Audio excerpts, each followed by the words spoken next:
Hello दोस्तों, नमस्ते, प्रणाम, हर हर महादेव। आप सब कैसे है रानी? ये बतलाई। सुनी लगी नहीं बात? छोड़ के भाग गई हमार घरवाली, छोड़ के भाग गई हमार घरवाली। ऐसे लिया बनी छोटकी अपन साली। अब तनी लिखू लगी नाती की बेटा बजा लगी नहीं ताली। तबे खियाई मिंगा के हम अपन नीचे के थाली।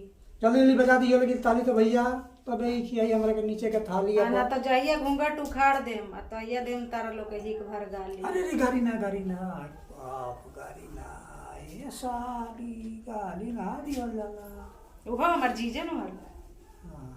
तो जीजा के गाली दियल जाला, गाली ना दियल जाला। जीजा के बहनी छिनार घूमत शहर बाजार, खोजत 100 गो यार गलियन में। आ हमर भैया यार अरे बोला, अरे कुछ बोल दा। अरे का बोली? बोल दा, कुछ बोल दा। जीजा के दीदी चढ़ली लामे खजूर, नीचे से लइका मांगल अरे आ तहर दीदी गईली पोखरा भर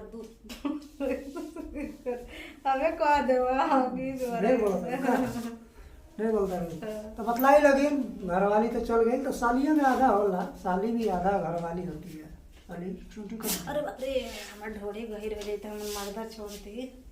ए तो हम रख हम तरह के अब है ना, हम तरह का रख ले सारा से हमर खर्चे चली एक पाव के बाड़ा। अरे बच्ची मार दे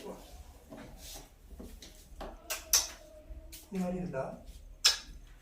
बस हट कि सब कुछ ए जी कर लेबा तू। बड़ा खिलाड़ बड़ा, ऐसे हम तार संग ना आइले। हट वीडियो बना के सही के चला चला चला ठीक बा, बाय बाय। हम लोग सपोर्ट करी लेकिन तो इनका चेहरा दिखाएं जरूर।